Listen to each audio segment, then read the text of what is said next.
Olá pessoal, dando continuidade ao nosso curso de insuficiência cardíaca avançada, estamos no nosso segundo módulo, falando sobre assistência circulatória de curta duração, e eu tenho o prazer de anunciar para a próxima aula a doutora Nadine Clausel para nos falar sobre qual o melhor tratamento em longo prazo para o meu paciente com IC refratária, transplante cardíaco, assistência circulatória de longa duração ou cuidados paliativos. Então, vamos lá, gente. O que a gente vai tentar, então, repassar nesse tempo aqui, são esses caminhos aí para os pacientes com insuficiência cardíaca avançada. Lembrando que para qualquer um desses caminhos, seja transplante, seja pensar em VED para esses pacientes, ou mesmo cuidado paliativo, a gente tem que estar fazendo esse diagnóstico de maneira muito precoce, para tentar fazer com que o paciente aproveite bem qualquer um desses três caminhos que são muito importantes, ou para a qualidade de vida, ou para a quantidade de vida. Então, a gente ficar alerta para isso, prestar bem atenção naquilo que foi falado na primeira parte da manhã, porque ali tem várias informações muito importantes. Mas esse é um diapositivo que procura contextualizar, né, o que acontece na trajetória de um paciente com IC, e quando a gente começa a pensar em transplante, eu não vou entrar nos detalhes que o Bacal passou, mas se a gente olha ao longo do tempo, a gente vai ver que a qualidade desses pacientes vai inexoravelmente reduzindo, e vai chegar um momento que a gente vai ter que pensar numa transição de tratamento avançado para esses pacientes, e isso coincide o momento em que a gente para de conseguir algum sucesso, em que a gente vai inverter o remodelamento, vai conseguir conter a doença. A gente vai ter que... Chega um ponto em que talvez a gente tenha que, nesse interstício, começar a pensar em questões de paliação e de dar conforto para esses pacientes. Então, esse momento é um momento muito decisivo para definir para que lado a gente vai, já que a gente não consegue mais reverter o curso da doença. E são decisões muito importantes que a gente tem que saber conversar com os pacientes e com as famílias para tomá-las da maneira mais apropriada. Então, a gente diminui um pouco, de uma certa forma, aquela intensidade do cuidado com drogas, com aumento de beta-bloqueador, aumento de ECA, mas a gente chega num limite e aí a gente tem que tomar essas decisões. Os dados brasileiros em relação a transplante, eu acho que o Bacal falou um pouquinho, mas aqui alguns highlights, né? A gente está fazendo, pelo menos em 2018, a gente fez 353 transplantes, eu não sei se esse ano a gente vai chegar em 400, pode ser que sim. Então, isso mais ou menos aquilo que foi comentado, a gente está fazendo mais ou menos 1/5 daquilo que seria necessário no Brasil, mas eu chamo a atenção para um dado que é muito alarmante, né? A mortalidade em lista é de 33%, então, no Brasil. Então, isso, quando a gente coloca na balança aquilo que a gente está ofertando, ou poderia ofertar, o que a gente pode fazer para melhorar o nosso desempenho no transplante, tentar cuidar melhor do receptor, fazer com que a acessibilidade melhore para o paciente chegar mais cedo para nós. Isso é muito importante, e o doador, né, que fica muitas vezes jogado, eu diria assim, em alguns centros, e a gente chega lá e não consegue realmente utilizar. A gente tem uma sobrevida dos pacientes transplantados no registro da BTO no primeiro ano por volta de 85%, isso varia de centro a centro, evidente que centros de maior volume vão ter desfechos melhores no primeiro ano.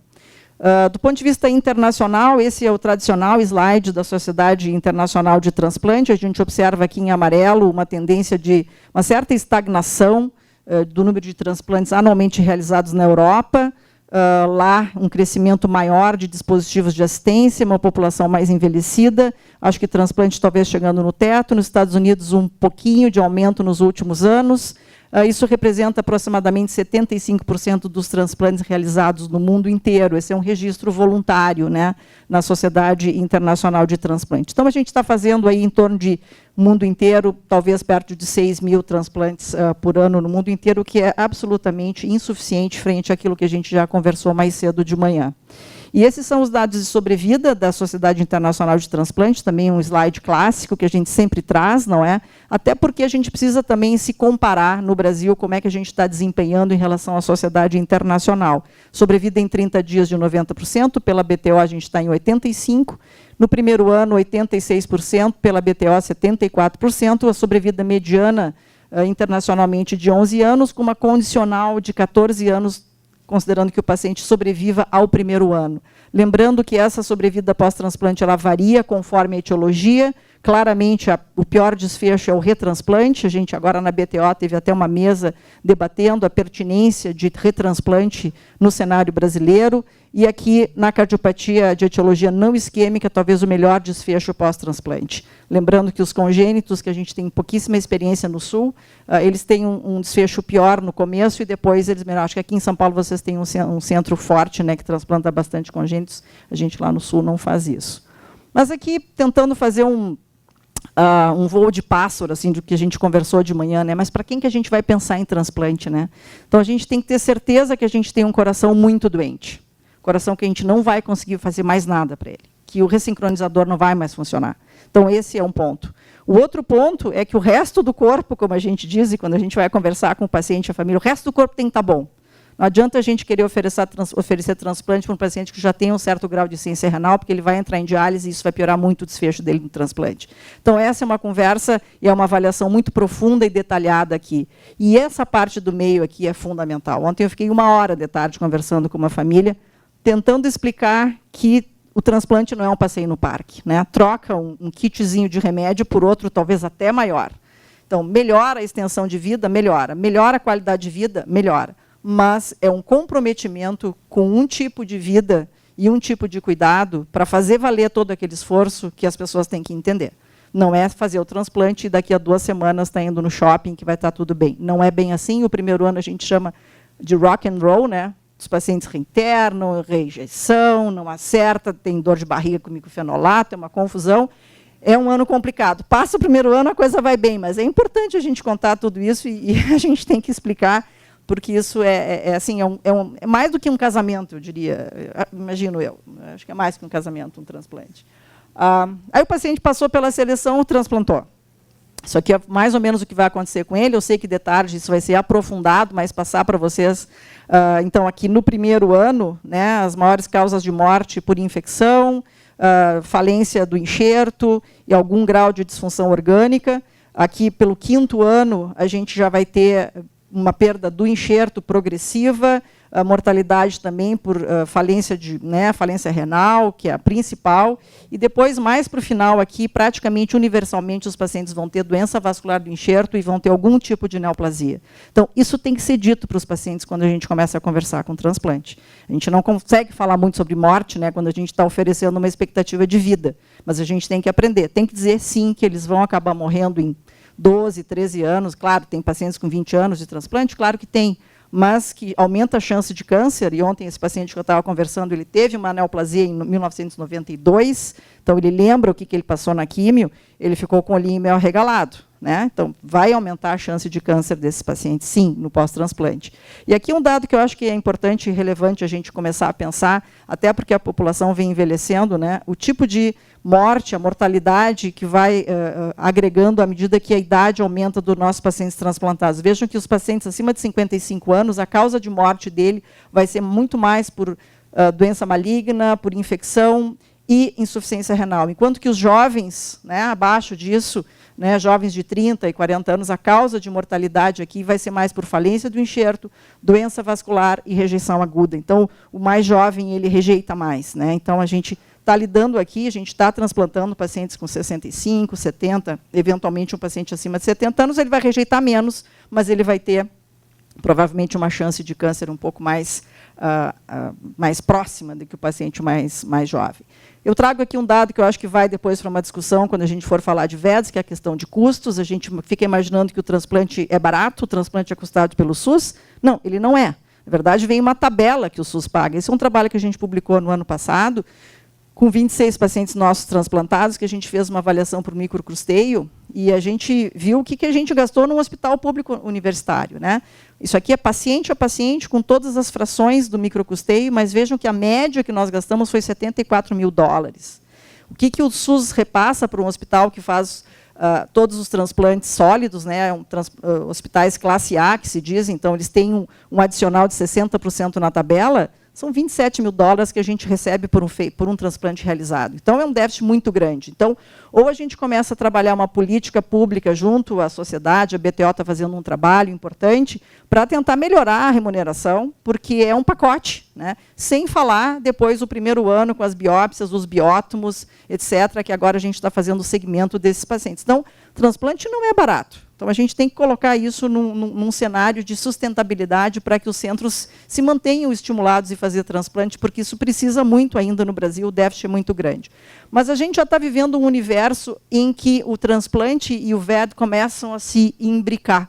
Essa foto é uma foto linda de um paciente então, que tinha o HeartMate 3, e tirou o HeartMate 3 e está ganhando um novo transplante. Essa é uma realidade que vem crescendo.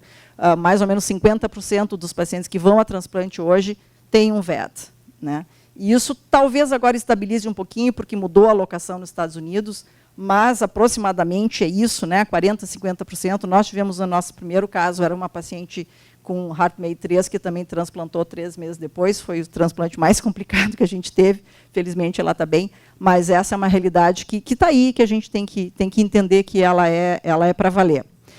Esse é um painel, obviamente, que eu não quero me detalhar com vocês, mas assim, mostrando que a gente, quando avalia um paciente nesse grau de avanço da insuficiência cardíaca, e a gente está contemplando o transplante ou o VED, essa é uma tabelinha que a gente vai checando um lado e outro. Eu quero que a gente preste atenção naquilo que é o verdinho, né?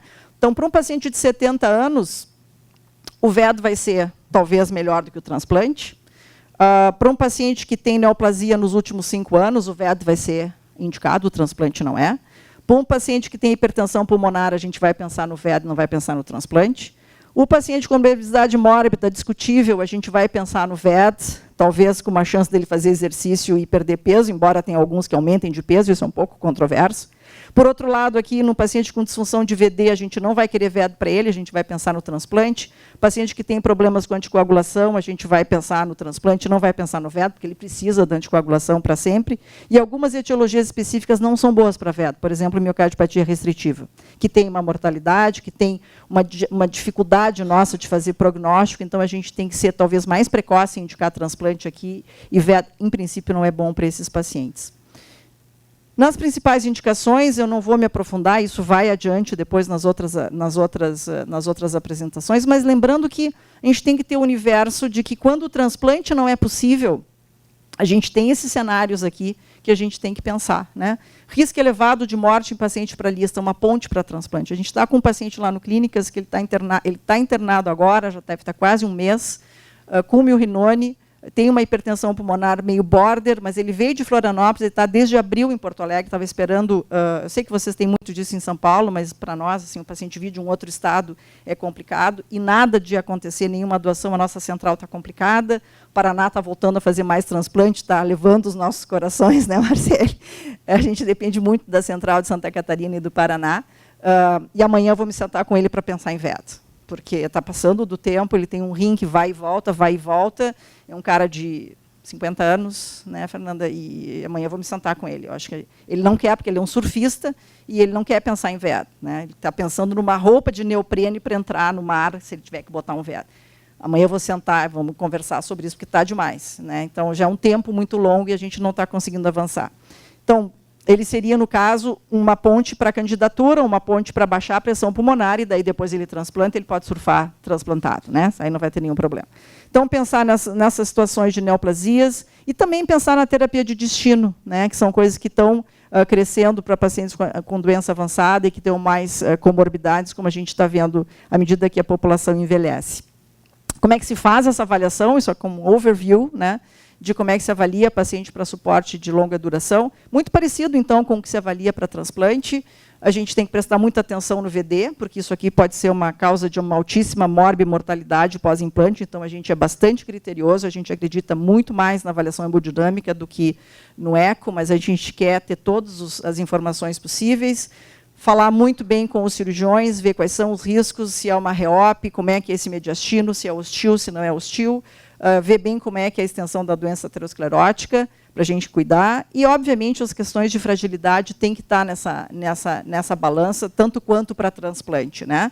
E, de mais a mais, as questões de serviço social, suporte, psiquiatria, Isso é muito importante no transplante cardíaco e muito importante, a gente também está aprendendo isso para os pacientes que são candidatos a dispositivos. No mundo inteiro, o que se vê com dispositivos é um crescimento, né, do implante, né? Então, aqui são os registros do Intermax, aquela classificação que o Sandrigo falou, é a classificação que foi feita para avaliar pacientes candidatos e em uso de dispositivos. Então, esse é um registro do mundo inteiro, mostrando, aqui já deve estar chegando em 4.000, 4.500 implantes por ano. Lembrem o que eu falei do transplante, está quase chegando lá, né, no mundo inteiro, os implantes de VEDS. E aqui, nesse lado, a gente vê a mudança do tipo de indicação para VEDS. Né? Então, vejam que aumentou aqui em vermelho, que é a Destination Therapy. Né? Os pacientes já mais idosos, que têm uma vida boa, que não querem ficar tomando um monte de imunossupressores, eles já estão, talvez, preferindo, né, a terapia de destino e, ao mesmo tempo, centros cada vez mais experientes, com cirurgias cada vez menos mórbidas, está se tornando uma coisa mais familiar. Então, realmente, a Destination Therapy vem aumentando. E aqui, uma diminuição da ponte para transplante e uma estabilização da ponte para candidatura. Mas o que chama atenção é o aumento da terapia de destino. Ela vem se equiparando ao que está acontecendo com o transplante no mundo inteiro. Hoje, então, em termos de desfechos para VEDS, isso vai ser aprofundado depois, mas eu queria só trazer um highlight, que a sobrevida no primeiro ano está em 83%, a mediana é de 5 anos. Lembrem que no transplante cardíaco a mediana está em 14 anos. Então, tem um caminho aqui para fazer, mas isso vem melhorando. E por que vem melhorando? Porque a tecnologia vem melhorando, porque a miniaturização, né, o tamanhinho já vem cada vez melhor, e, certamente, o treinamento das equipes clínico-cirúrgicas, especialmente, eu não quero desmerecer cirurgião, mas especialmente as equipes clínicas cuidando desses pacientes no pós, de médio e longo prazo, fazem toda a diferença para o bom desfecho desses pacientes. Lembrando aqui que nós temos aqui em verde a Destination Therapy, é aquela que tem um pouquinho menos de resultados comparados com a ponte para transplante ou a ponte para candidatura. Mas, ainda assim, são resultados que vêm melhorando ano a ano, e a gente imagina que daqui a uns 5 anos a gente já vai estar com uma mediana, talvez, chegando aqui perto de 7, 8 anos. Isso é o que se espera para a VEDS, a continuar como a coisa vem agora. Lembrando que teve um grande ensaio clínico, claro, aquilo era um dado de registro, isso aqui é dado de ensaio clínico, né, comparando os dois tipos de tecnologia, né, aqui a diferença, basicamente, do desfecho dos dois foi trombose e necessidade de troca de bomba, onde a bomba de tecnologia centrífuga do fluxo foi melhor do que o axial, então a HeartMate 2 contra o 3. Vejam que aqui nós estamos falando de 74% em 2 anos, diferente do registro, né? Então, aqui, claro, sempre aquela confusão, né, ou aquela discussão, o que é vida de ensaio clínico e o que é vida real. Vida de ensaio clínico é mais ou menos 70% em 2 anos com o HeartMate 3. Questão de melhora de qualidade de vida, ela existe com os VEDS, ela existe, talvez não na mesma magnitude que o transplante, mas ele existe aqui nos duas formas de avaliar, escala analógica e o Kansas Questionnaire, um aumento de torno de 30% a 35% nos índices de qualidade de vida dos pacientes que receberam VED. Então, isso também vem se solidificando, embora fique estável, não aumenta progressivamente. No transplante, essa curva ela é um pouquinho mais inclinada para cima. Então, acho que aqui tem coisas para melhorar em termos de qualidade para esse tipo de paciente. A experiência brasileira, eu não vou me deter, mas a gente é tremendamente grato ao programa Coração Novo do Sírio. A gente já tem 4 pacientes que foram implantados aqui em São Paulo. É um aprendizado muito grande, a equipe cada vez mais afinada, e acho que a gente só tem que agradecer, e os pacientes têm uma oportunidade que, se não fosse esse programa, não teriam, e eu tenho certeza que tem dados aqui que vão sair, que vão dar subsídios para discussões, inclusive, eventualmente, de algum outro tipo de custeio, porque hoje em dia ou é isso ou é a judicialização, porque nem na ANS isso está. Passando, então, por esses 2 pontos de transplante, VEDS de longa, a gente está chegando aqui nesse momento, né, da curva dos pacientes, e as coisas podem já não continuar muito bem, nem com o transplante e nem com o VED. Né? Então, aqui a gente tem que pensar se é caso da gente pensar em retransplante, se a gente vai trocar bomba. A gente tem que abrir discussões de fim de vida com esses pacientes, mesmo com o transplante ou com a bomba. A gente tem que ver o que o paciente deseja, a gente tem que começar a trabalhar com Advanced Care Directives, é uma coisa que a gente tem que se treinar e treinar nossos residentes, e a gente tem que começar a trabalhar de uma maneira diferente com cuidados paliativos. Por quê? Porque a gente tem que tirar a ideia de que cuidados paliativos é uma coisa de oncologista. Esse é um dado que mostra que 38% dos pacientes que merecem cuidados paliativos são pacientes com doença cardiovascular. Em segundo lugar vem o câncer. Então, essa é uma disciplina, é um conhecimento que a gente tem que desenvolver mais entre nós e treinar os nossos alunos e os nossos residentes. Quais são as nossas dificuldades? Eu acho que a gente tem uma dificuldade grande em definir prognóstico na insuficiência cardíaca. A gente não consegue falar muito sobre morte. Tem uma coisa de quem lida com transplante que fala sobre esperança de vida, então falar em morte, né, em morrer com conforto é uma coisa difícil, e os pacientes vão mudando a sua preferência ao longo do tempo. O fato esse é um cartoon que eu pedi emprestado, obviamente, que diz assim um pouco, eu não sei falar sobre isso, eu quero mandar para alguém que saiba falar sobre isso, né? E a gente tem que aprender a falar sobre isso. Os pacientes têm que aprender a ouvir diferente, né? Esse é um trabalho que compara entre pacientes com IC e pacientes com câncer, como é que eles ouvem notícias desfavoráveis. Aqui é empate, mas como é que eles ouvem o fato de que na IC tem que tomar medicamento forte? Ouvem mal, eles não gostam de ouvir isso. Medicamento forte é para câncer. Realizar cirurgia, isso aqui é para câncer, não é para insuficiência cardíaca. Receber cuidado paliativo, isso aqui é para câncer, não é para cuidado paliativo. E ser ressuscitado, aí sim.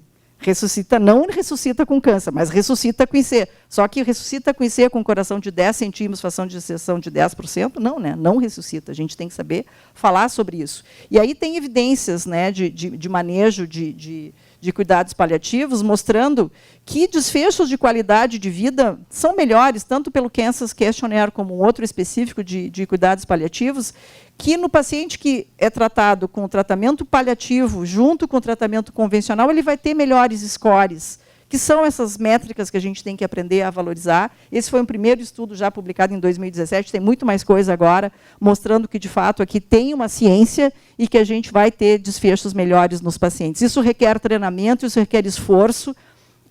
Isso aqui é o nosso grupo fazendo capacitações num hospital da rede, porque um paciente nosso ia para casa, ia ficar com bomba de inotrópico em casa, então a gente foi lá, a gente deu aula, a gente treinou farmacêutico, assistente social, enfermeiros, e a gente fez visita domiciliar para poder dar conforto para esse paciente. Tudo isso tem que estar integrado, então, numa rede de como é que a gente maneja esses pacientes com IC. Então, se a gente tem o nosso paciente aqui no centro do cuidado, a gente tem que ter a precocidade. O nosso médico não especialista, ele tem que saber fazer o diagnóstico e encaminhar. O cardiologista especialista em IC, ele também tem que tentar fazer a otimização do tratamento e já começar uma pré-seleção e para encaminhar para o centro avançado. E aqui, no final, a gente vai ter o centro especializado, que vai integrar todas essas coisas de alto investimento, de um certo sentido, e que requer um alto treinamento para que a gente possa ter o melhor desfecho para os pacientes. Então, para tentar responder essa pergunta, que não foi fácil nessa minha aula, lembrar que, na verdade, a gente está lidando aqui com uma minoria, como a gente viu, né, mais cedo, dos números dos pacientes, do universo de pacientes com IC, que vão eventualmente chegar lá numa candidatura para transplante ou para VED, mas que tem